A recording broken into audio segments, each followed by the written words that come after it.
All right. Hi, Yeah, there we are. live. Today we were talking about scaling your business with tech, and we're going to talk about scaling your business with tech because we love tech. We love everything about it. We never get annoyed with tech. Never. Tech It's my never messes best up on us. friend. I write songs about tech. I do. You probably could write. I dream about tech. I Okay, just guys. dream about If Hi, we're talking about tech today and how to scale your business with tech. And we're being super sarcastic because literally right before we started this live stream, I'm talking like 20 seconds to spare before we're supposed to hit live. Chachi's mic just totally went out. And so it's We're like, good though. We're good. and literally like with 2 minutes before we were supposed to Yeah. go live, his mic started working. So I didn't see the irony until right now, to tell you the truth. Until you said that. But yeah, we love that's exactly tech what happened. so much. Yeah. Worked out. Chachi said it really, really good. This is Chachi, by the way. He is our sales and tech director here at the Virtual Savvy. Is honestly brilliant when it comes to tech. But right before we jumped on this live stream, we were like, tech is not one of those things that anyone just loves every part of it, right? You take the good with the bad. And it is a necessary evil at times, but you can do so much with it in order to grow your business. And so that's what we're talking about today. It's going to be amazing. Does anybody else have a love-hate relationship with tech? Let me know in the comments. So let's go ahead and start with this. Chachi, why don't you tell everybody who you are and what you do here at the Virtual Savvy? I will. So my name is Chachi Diaz, not a real name. It's just a nickname, but was kind of stuck.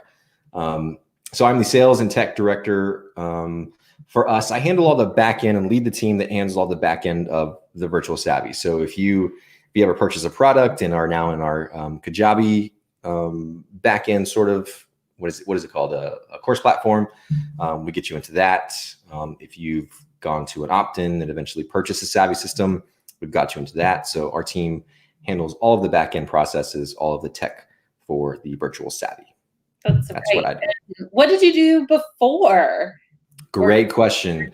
I was in full-time ministry for 10 years as a youth minister, and also did web design, graphic design, tech and funnels, freelance for about just as long, because full-time ministry is full-time work, but part-time pay. So always needed something to kind of keep the lights on. So that's what put us on. Awesome. So you've really been doing tech for years and years and getting in behind the scenes of not only your own business, but other people's business for a very, very long time. So definitely qualified to talk to us about tech today.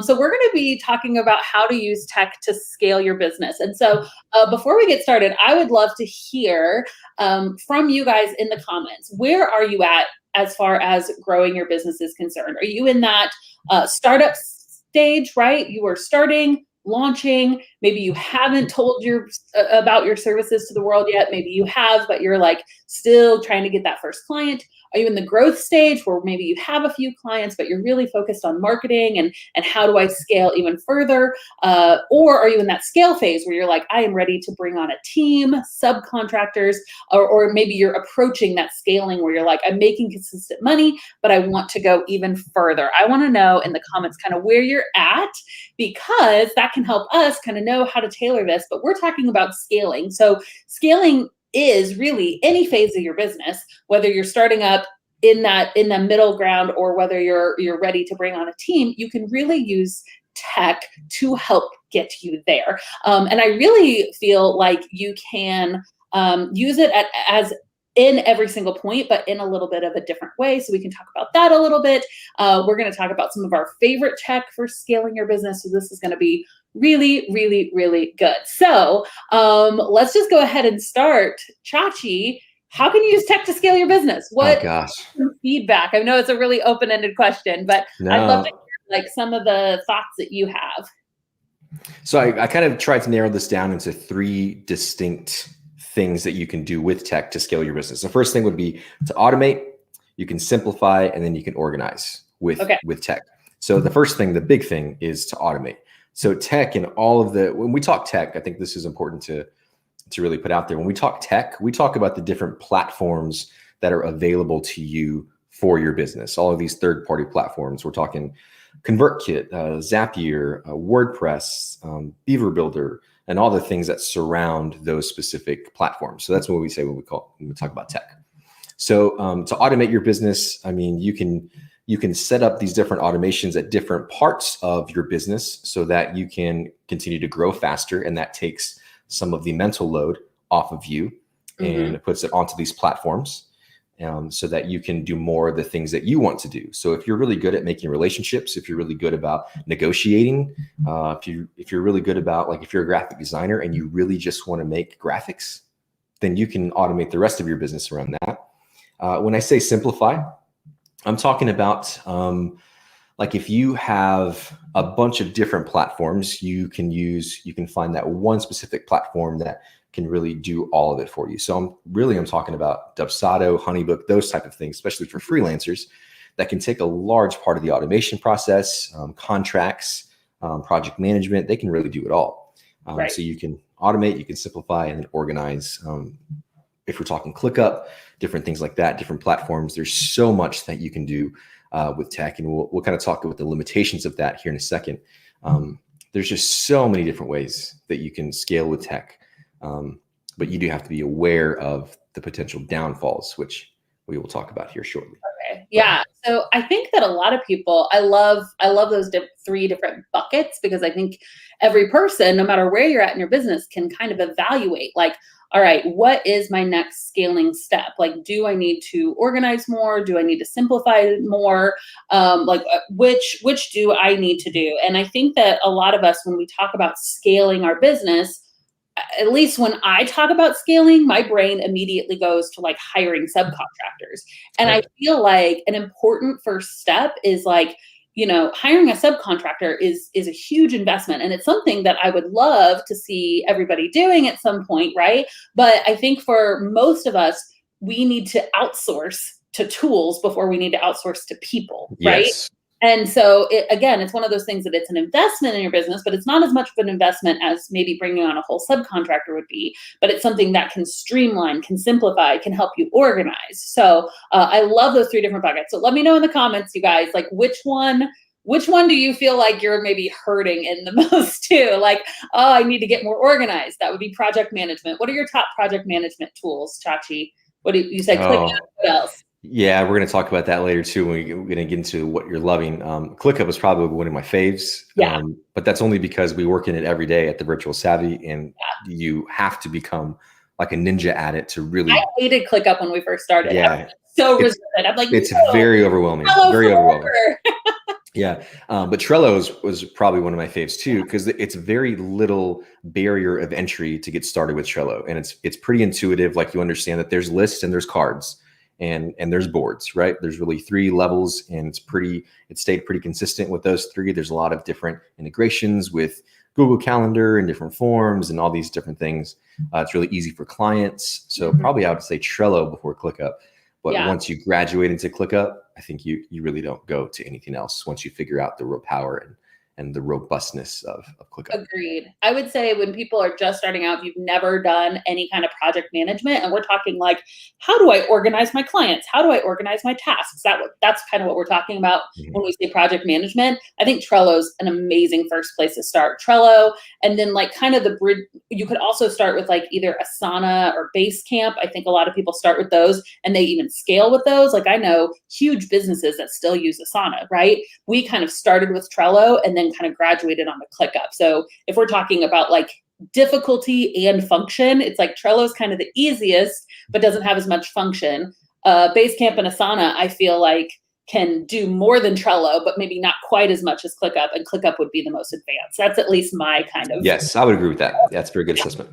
Okay, so for project management, and then for we're just diving into this. We're kind of throwing out the order of what we were going to talk about. So then what was the other bucket? So that is for project organization. So what would you say is your favorite tool for organization then? So this really depends on your industry, but if you're a freelancer and so you're a copywriter, or you're a web designer, really anything, Dubsado and Honeybook are going to be Mm-hmm. really, really awesome, amazing tools for you, because they're going to hold your contracts. They can send your contracts. You have workflows, which is a complete automated process for when somebody fills out a form to when they sign your contract, when they put your invoices in. That's just a really powerful tool to use. So that's going to kind of be your best friend. You can use it as project management as well. There's just limitations to that. But it is powerful to have like a client portal. It looks really professional. Your clients know exactly where to go if they want a contract or a copy of the contract or a copy of the invoice, or to pay their invoice, to see what you've been working on. So you can use it for that. Like if you wanted an all-in-one tool for everything and you didn't want ClickUp or you didn't want Trello or anything like that, you could just use Dubsado or Honeybook. Yeah. I love Honeybook because that's what I've worked in for however long.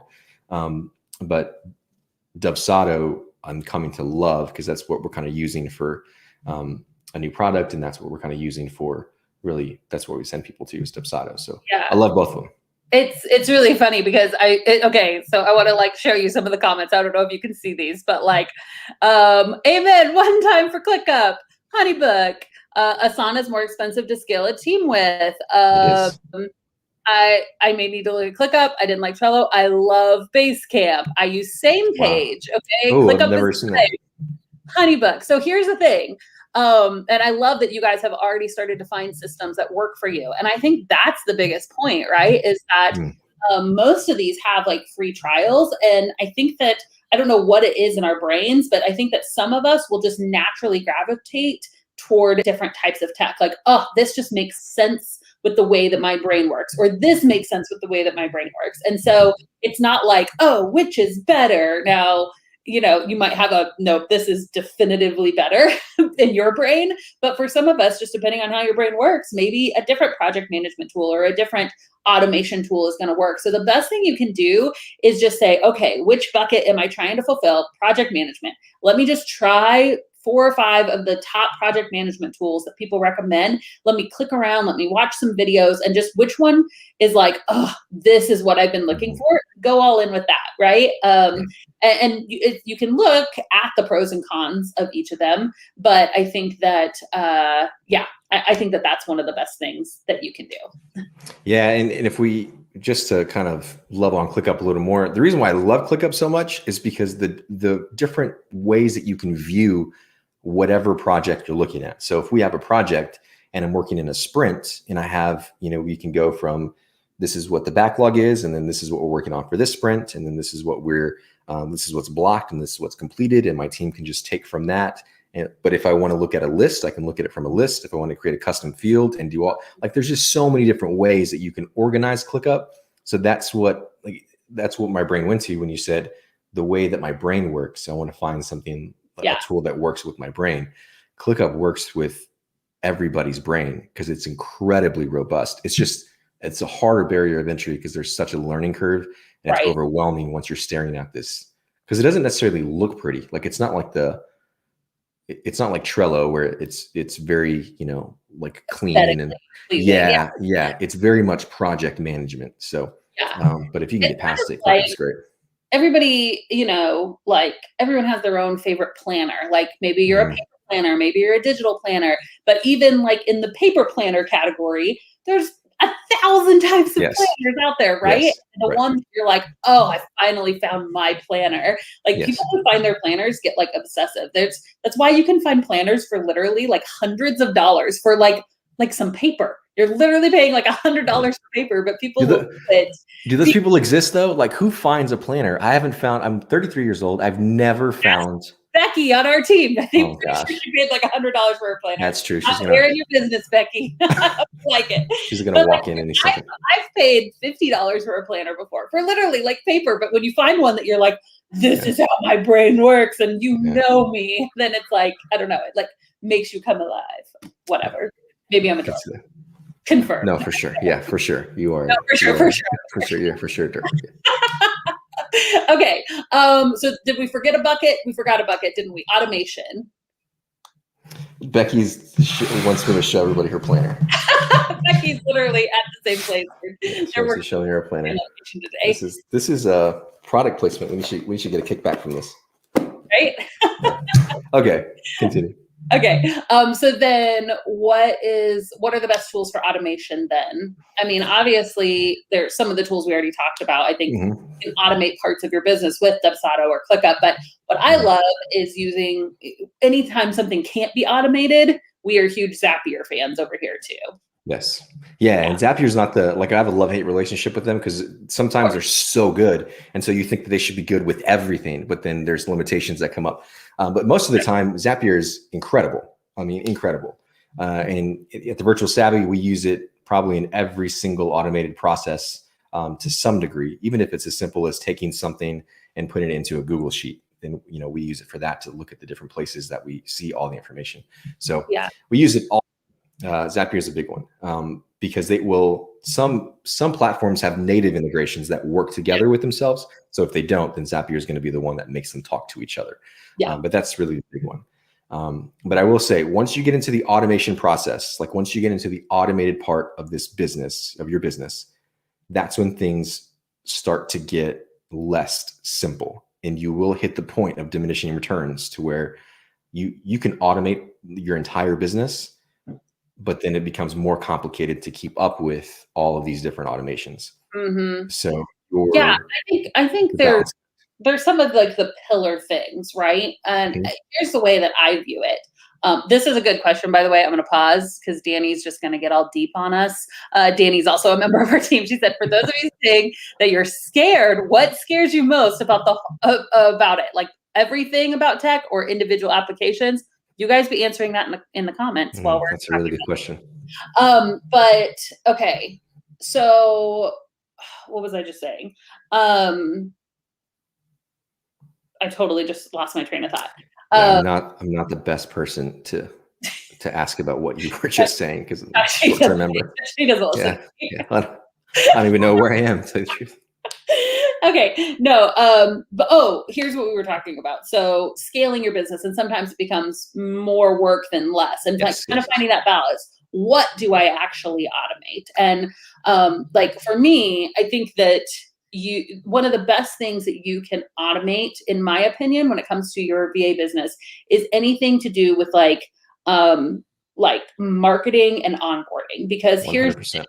most of us want to scale our business. Yes. Let me know in the comments if you want more clients. Like if you want a bigger business, you want to be bringing on more work and more money. Let me know in the comments. Just say, yes, that's me. Raise your hand if you Raise like your money. hand if you Yeah. like, raise your hand if you Raise your money. like Raise your money. raise your money. Okay, Raise your so money. here's the thing though.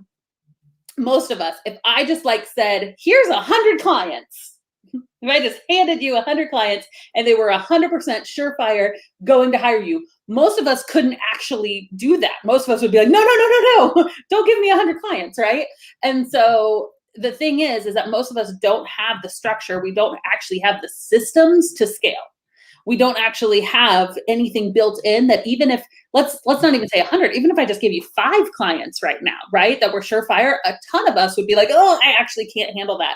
And a lot of it, it's not even like the time that you physically have, it's because you don't have systems in place, right? You don't have a project management tool, you don't have a good onboarding system, like you don't have any of that. So I think that those, in my opinion, are some of the first things. Like you can your onboarding, like how you, especially how you do discovery calls and how you do like contracts onboarding. I think that, in my opinion, is one of the best things. Do you agree, Chachi, as far as like what to automate first? Yeah, absolutely. And I think you can either go either way, really. Like I've always thought to myself, like I can do all of this marketing, and it really depends on what your brain is. So like I'm not a marketing brain. I don't like social media really. Like it's not something that I do often. Okay, I'm on TikTok a lot, let's be honest. But other than that, like I don't do a lot, right? So You have a private TikTok. so I would probably automate the marketing process, right? Like do all of my images first, load them into Planoly or whatever, and then automate that process, right? And then work on the automation for the onboarding later. Whereas some people would want to make sure that they're completely automated and do the onboarding process first and do real-time marketing because they like to be on social media and they like to respond to comments and post in real time and all that good stuff. So really, it's really either one which you want to go first, but I would definitely agree marketing and onboarding should be one of the first things that you dive into the automation pool with. Yes, agreed. Yeah. Okay, so you came up with some tips for us. I did. What are those tips, Chachi? Yes. So the first one, so we have 5, right? So the first one I would do is I would invest early in the tech you can afford. And this is kind of a 1 and 2. The first thing that I would invest in is an email marketing system. Now, a couple of years ago, Facebook bots and DMs and all these things were the new fad. And people started to think, oh, is email marketing dead? Like people don't open their emails. There's so much spam. This is the brand new thing. It didn't work out that way. Email marketing is still king, queen, royalty. Like that's what you build your business off of, is email marketing. So if you can get an email marketing system and let's say you have $25 a month to spend, I would spend a majority of that budget right there in an email marketing system and invest early and invest in something that you can grow with.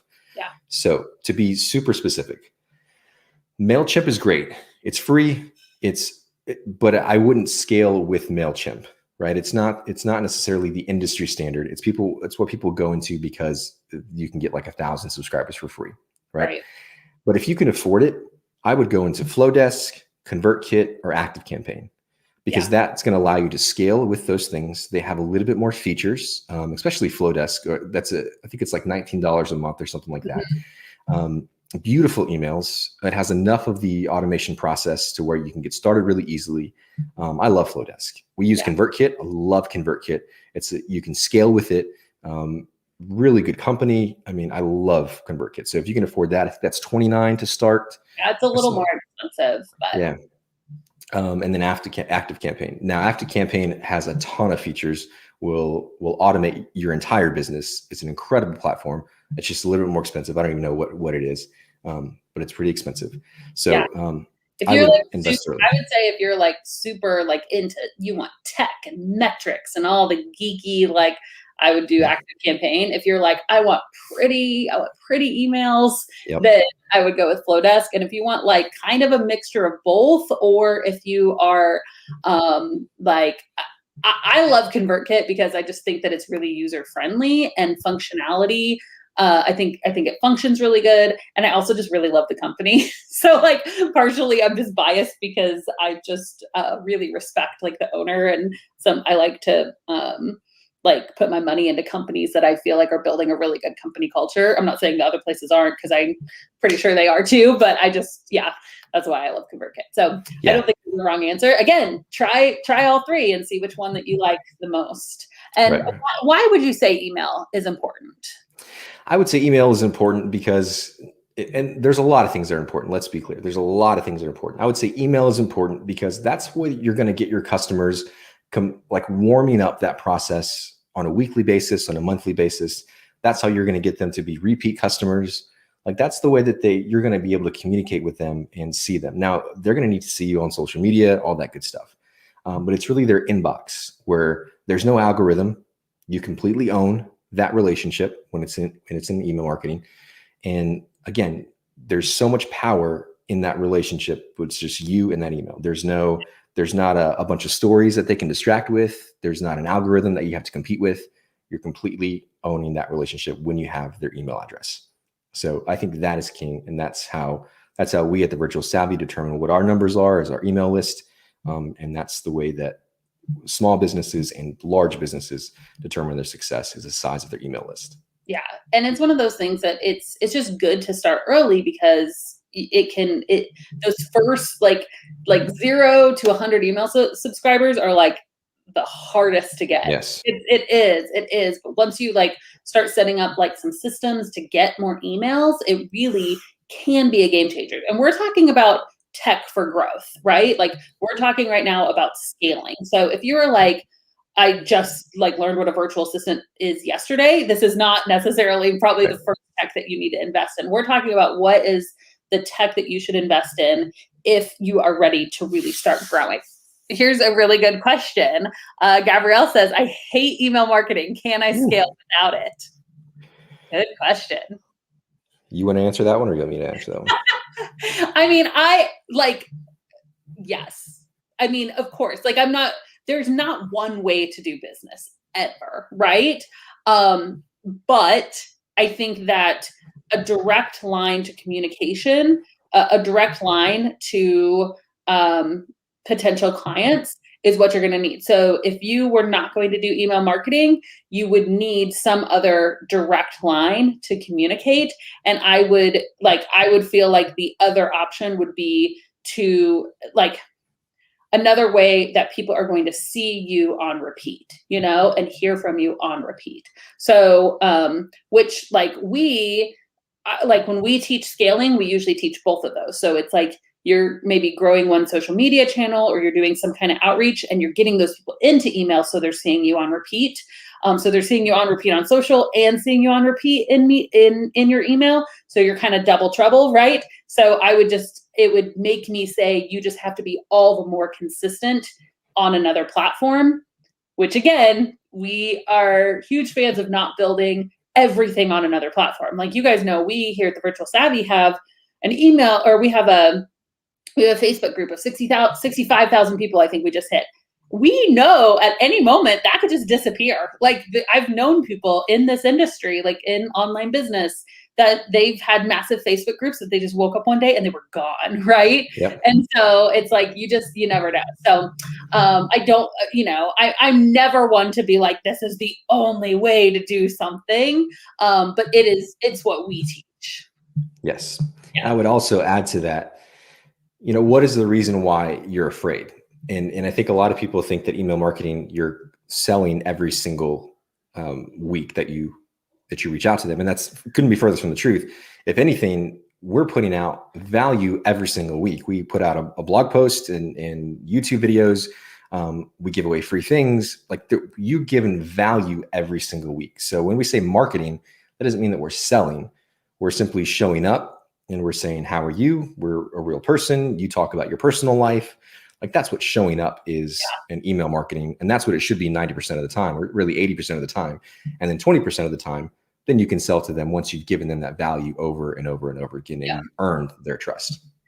We're actually, spoiler alert, we're working on a program that's going to be launching here in the next couple of weeks on how to, it's a high touch program for scaling your business. So if you're already at like $2,000-$3,000 months and you want to scale to 10K months, we're developing a program right now for that. And I'm finishing up a lesson on email marketing and giving templates and things like that for it. And it's essentially, I'm following a pattern of whether you're emailing your list once a week, every other week, it doesn't have to be that this takes up all your time, but we're doing a pattern of value, value, value, ask, value, value, value, ask. And so it's essentially like 3 times as much value as being like, hey, be my client. It's value, value, value, ask. And so that's kind of the that's what we teach here is value first marketing, and we believe that it works. It's what we do is we try to give value up front, and then a couple times a year we sell something, and we truly believe that what we're selling is a value to the people buying it as well. But people will know that it's valued because of the trust that we've been building, Yes. All right. That was only one tip. Let's go on. Well, that was like 1 and 2. Invest early was the first one. And the second one is I would invest in an email marketing system first. So that's 1 and 2. The other, number 3 would be outsource the things that you aren't good at. Mm-hmm. Now, if you don't have the budget for it, that's different. Now, if you're looking to grow and you do want to invest in something, outsource something that's good at. Now that could be graphics. If you're not a graphics guru and you're more of like the operations part of it, then outsource that. And that could be as simple as buying templates for Canva and inputting them yourselves, or investing in the time and energy of a VA, which we encourage you to do. There's different ways, but you can outsource a ton of things to tech. There are now AI programs that will write copy for you. If you want to invest in that, maybe you're still a horrible copywriter, which is what I am. So I would heavily invest in a conversion copywriter AI program, which blows my mind that those exist. Right. But you can outsource the things that you're not good at. So I would do that. That's number 3. Yeah, I love that. And I love the idea of outsourcing to tech, right? Like We are huge fans of outsourcing. I encourage you, like anything that you can outsource in your even in the very beginning of your stages of your business, do it. Like start practicing the art of outsourcing because it's not easy. Even whether you're outsourcing to a person or you're outsourcing to tech, like it's not easy to like let control. It takes time to set up the system, whether you're setting up a system to hand off to a subcontractor or setting up a system like with tech. It takes time to do it, but it's so worth it to start reaping the rewards, to start getting used to, like, I don't have to physically do every single part of my business by myself. I think it's really good to get into that practice. And yeah, outsourcing to tech is one of the ways you can do that. I mean, it's literally like, I don't want to write emails because I am terrible at spelling or grammar. Okay, there's a tool called Grammarly where you can, like, I could hire a proofreader, or I could install this tool called Grammarly and it will literally proofread my emails for me, right? So I think there's a lot of different ways that you can outsource to tech. And I agree with you, Chachi. People are like, should you outsource your strengths or should you outsource your weaknesses? I'm a huge fan of starting with outsourcing your weaknesses so you can focus more on the things you're strong in. And then eventually you can even outsource some of your strengths as well. But I think that comes later down the line. Yeah, 100%. My next one would be to avoid SOS and KISS. So that means avoid shiny object syndrome and keep it simple. Stupid's a bad word in our house, so we say silly. So keep it simple, silly. So again, I mentioned that at the beginning that once you start automating things, you start to get into a little bit of muddy waters. At the point of diminishing returns, things get a little more complicated. But keep it simple. If you don't have to have LeadPages, ConvertKit, Samcart, and all these other systems if Honeybook or Dubsado can do all of that, or if ConvertKit can build your landing page, and then obviously they can opt in, and then they send you send emails. Maybe you just need ConvertKit. So I would keep it as simple as possible and automate incrementally. Yeah, like just do little things as possible.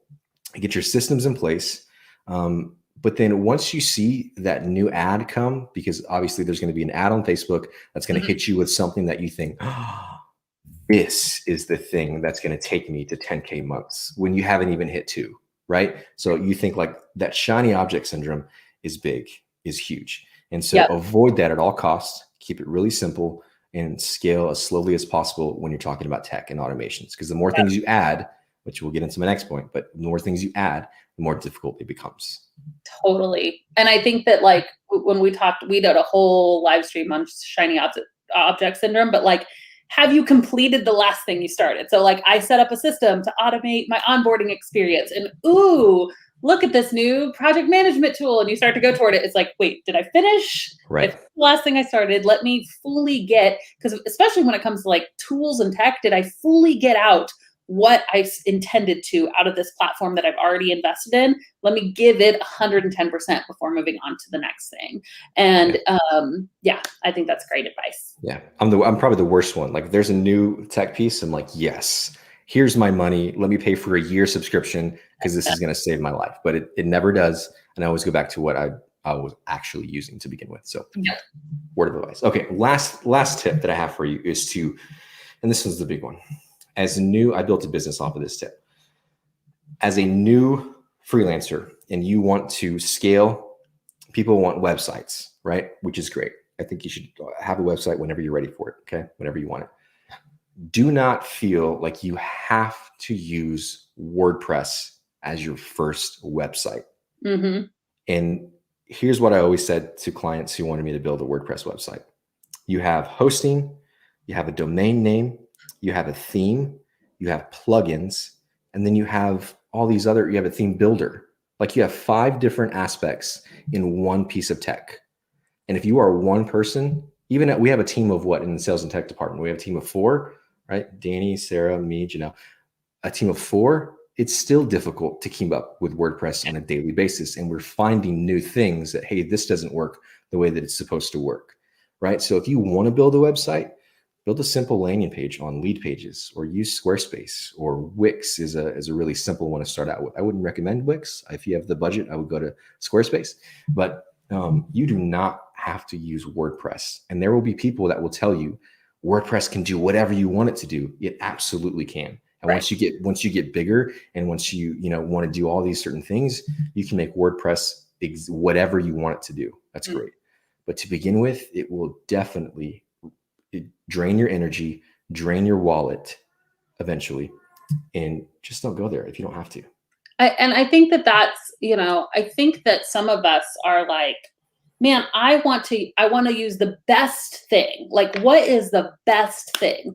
Well, the best thing is different that at different stages of your business, right? So we're not debating, is WordPress better than Wix? Like, obviously you can do Yes. 1,000 more things and there's this and that. But like, what stage of business are you at right now?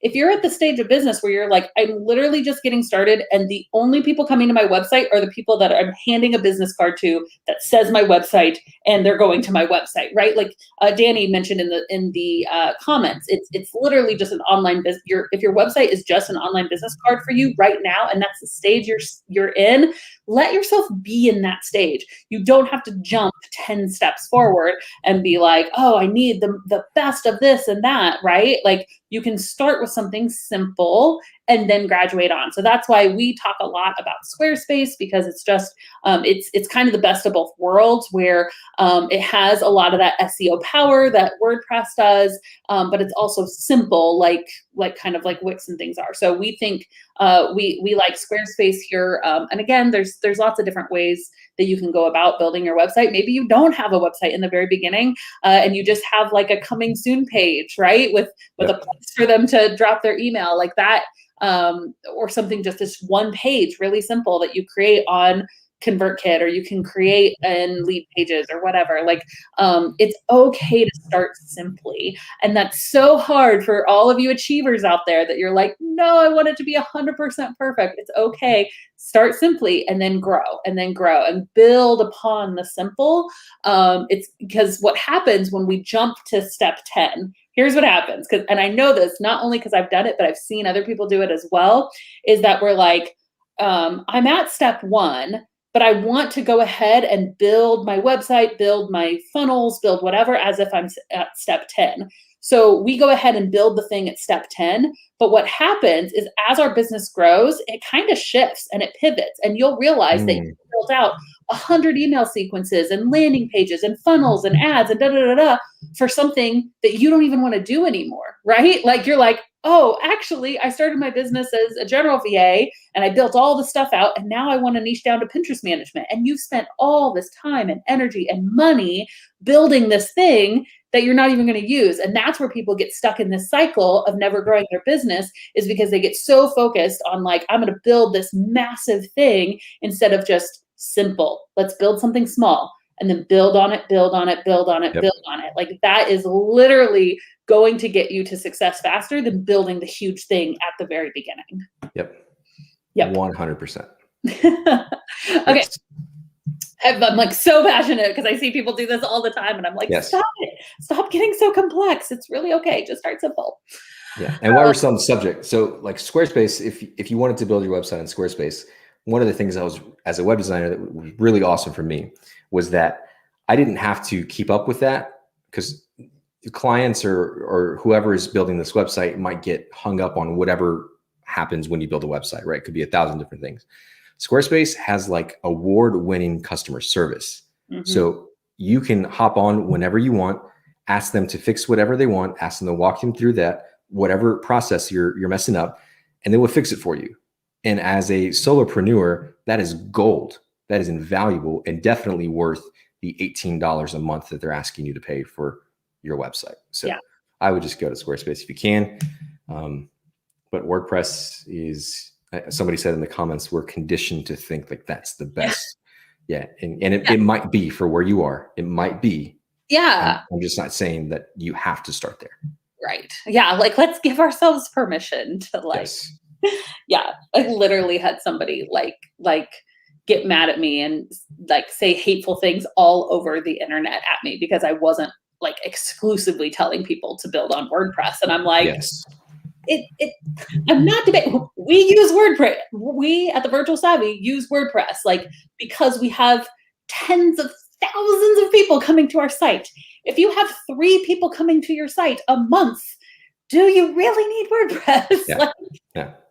just saying. Okay. Yeah. Good stuff. Good stuff. I hope you guys are getting like some, like, I hope this is a breath of fresh air to you, right? Because all the gurus will tell you, you have to do this. You have to do this. Even like we're saying, like, man, we really encourage email marketing, but I love the question that somebody's like, do I have to? Well, no, like, you don't have to do anything, right? You don't have to do anything a certain specific way. So just find the way that works for you. And that's like literally like one of the things that we do here at the Virtual Savvy is we learn from other people. We are not ever ones to say like, we know how it's all done. We, you know, we're only following our own map. Like, we are not, no, we invest in courses and coaching, and we are always learning from other people, but we also, everything that we learn, we put it through our own lens of like, okay, now what's going to work for us? Let's take all this information, and then, like, we are smart people. Let's decide what of this are we going to take and what are we going to like leave out. My old pastor used to say, you chew up the meat and spit out the bone, which like kind of a gross analogy. Like, when we chew up what's gonna like no, really I like that. Just leave the rest. I'm gonna put that on my wall. That's good. Yeah. Chew up the meat and spit out the bone. Spit out the bone. All right. So now in the merch store. If you were coming to this live stream looking for a chicken wing analogy, you got it. Yeah, there you go. There you go, good old pastor. Okay. I like it. What else? Those were your 5 tips, right? Did we have any more? I think no. That was really it. That was really it. That's all I'm good for. I got nothing else. Let's do a Q&A time, guys, because we have a little bit more time here, and I'm sure that you have questions, anything regarding scaling your business, tech, anything, go ahead and drop it below. It helps us if you put a little question mark before your question. That way, as we're like scanning through, we can pick out the questions.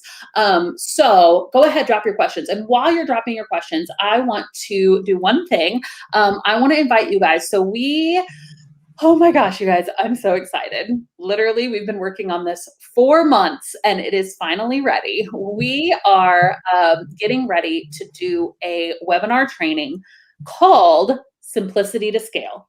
And it is for people who are ready to scale their business. So it's one of those things like you're ready for what you're ready for. So if you just learned what a VA is, right, and you don't have clients yet, any of that, stick with we have a ton of other trainings. We have a ton of other stuff for you. So don't worry, we have things for you as well. But if you're in the phase where you already have clients and you're wanting to scale and you want to use simplicity to scale, I think that is one of the most important things, is that you actually want to scale simply to where it's not confusing, to where it's like step-by-step methodical, and you want to learn how to do that, then we have this amazing webinar coming up, and you have to apply to be on the webinar because, again, we want to make sure that just the people who are actually ready to scale their business are there. So if you're at the point where you're ready to scale your business, you can go to thevirtualsavvy.com/apply to apply to be a part of that private training. It's a totally free training, but we do have you actually just apply just to make sure that you're actually ready for the scaling phase of your business. So go ahead and apply if that's you. We would love to have you there. It's going to be really, really, really good. So that's all. Let's go ahead and do this. Let's do a Q&A time. I think we have some questions coming in. Maxine says, I'm very curious about LeadPages. Can we use that to direct clients to fill out a contact form? You can. Yeah, LeadPages is really good. I'm not exactly sure about the pricing of LeadPages and if they have a free, I haven't used it recently. They have a free. It's like a monthly subscription. Yeah, but they're really good. It's pretty inexpensive. Yeah, they got templates. You can do a regular contact form, and that can send directly to your email address, or that can pretty much, I think it natively integrates, with ConvertKit and I think MailChimp too, and a few others. So it's a really great place to start. You can have a website on LeadPages too. I think you can connect like one domain, and it's pretty easy to do. Like they show you how to do it. So it can be a really good first step for people. And what I love about this too is that, like, you go in and you learn LeadPages by building your site. And then now that's a skill that you can offer to other people, right? I think that that's one of the cool things about like learning tech for your own business is now you can add it to the list of services that you can offer. Yes. Yeah. Yeah. That's a good point. I didn't think about that. But yes. Yeah. LeadPages is a great place to start. What about this? If this, then that as an automator, until I want to pay for Zapier. So, I've only used if this, then that like once or twice. But I do think it's cheaper. So I would just check and make sure if it can do all the if it can connect all the things that you want to connect, then go for it. I think it integrates with less things than Zapier does. But again, it may be a good place for you to start. Do you know much about if this, then that? I don't, because my only experience with it was when it's more for like, I don't know if this is true, but this is what I feel like. I feel like it's more for, let's say, if I'm automating my smart house. Yeah. So if it's 8 o'clock, then turn off my lights. And Right. I didn't think that it was necessarily a competitor to Zapier. I know it can do similar things. Yeah, that's where I've used it more in like a personal space. So yes. I haven't really looked to see if it integrates with different business applitions. So Yeah. maybe somebody else knows in the comments. Yeah, good question. I'm not sure, but check it out and see. This is in regard to the webinar. If we're not ready now, will that come around again? Yes, 100%. We're planning to do this webinar live twice a year. So probably in another 6 months or so, we'll offer this webinar again. So don't worry. We don't usually do a whole lot of things where it's like, this is the only time you'll ever get this. Here at the Virtual Savvy, we work in like kind of a cyclical marketing. So yeah, if you are not ready for that simplicity to scale webinar right now, don't worry, we will have it again. Let's see. Janina says, top tools for beginners, Squarespace, Honeymoon. I think we meant Honeybook, unless if there's a tool called Honeymoon that I don't know. That would be a cool different one. So Squarespace, Honeybook. We talk about your tech stack, okay? And a tech stack is essentially just what are the tools that you're using for your business currently? Like what's your tech stack, right? And so when you're first starting out, I would say, just like Chachi said, kind of those buckets. Like, do you have a way to onboard clients? I would even say like onboarding and project management would come before a website if you're just starting out. Like, because there's so many things that you can do to market your services before ever even having a website. And so I think that having a place for people to book calls with you, so like Calendly or Acuity scheduling, that's like a scheduling tool that people can use to book a call with you. You can literally even just like book your like buy your domain, and for the meantime, just like hook it to a scheduling tool in the very beginning, and that's it. And that way, when you're talking to people at networking events or online or on Instagram or Facebook groups, it's just like, oh, go here to book a call with me, right? Yep. And then like what happens then? So walk yourself through, if you've never had a client before, walk yourself through the process. What does it look like to get a new client? Okay, well, we're going to have to talk first. We're going to have a discovery call. So how will they book that? Okay, what tool am I going to use to have the discovery call with? All right, what happens then? What do I send them? Well, I probably need to send them like a contract and an invoice. How is all that going to happen? We do have a blog post. If you go to thevirtualsavvy.com/onboarding, we have a blog post that like walks you through each of that. And that's where I would start. And again, as far as tools go, Honeybook is great for that, and Dubsado. Those are pretty much the two that we recommend. I know Adminja is another one. There's a couple different tools out there like that, but the ones that our students tend to use are Honeybook and Dubsado. Yeah, and just to throw in a Savvy Vault plug here, if you want to learn how to do these, like if you want to learn Squarespace, that was a brand new Savvy Vault course that we just put in there with the new update. You can do that. Dubsado, we have Honeybook in there, and these are courses from people who are experts in these platforms. So and again, that's $47 a month. you can just pay for the first month if you want to, or the 2 months, Yeah. right? It's ongoing membership. You pay however you want access to it. And that's just a really, really powerful membership. Yeah, we have over 60 tech courses in there. Squarespace, Dubsado, Honeybook, Adminja, I think is in there. I mean, there's so many. Yep. So many. Let's see here. Should we have heard back yet after applying? I don't know what the turnaround time is for hearing back, but I'll make sure my team goes through applications today. I'm not exactly sure what our turnaround time is on that, but the training isn't until next week, so we'll let you know soon. Moni says, will Savvy System members be ready to outsource, consider subcontracting to other members first? So, I mean, it just kind of depends. So I think I understand the question. We teach outsourcing. We teach how to hire subcontractors. And sometimes that means hiring other people in the Savvy's group, other members in the Savvy System group. Sometimes, like the very first person I outsourced to was another mom, like she wasn't even trying to build her own business. She was just really good at graphics. And I was like, hey, do you want to make these social media posts for me? And she was really happy to do that for like $12 or $13 an hour, working from home, not building her own business, working on her own schedule. She was like, yes, please. And that was a really good fit. So, subcontracting, it doesn't always have to be to other VAs. It can be just somebody who, has a skill and is willing to do that contract work for you.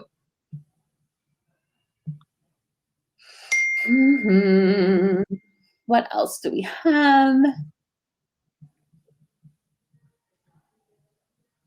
Oh, talking about password. One of the questions was, what's the best tech you recommend for sharing client login information? And then, these are the two that we generally use, are LastPass and Dashlane.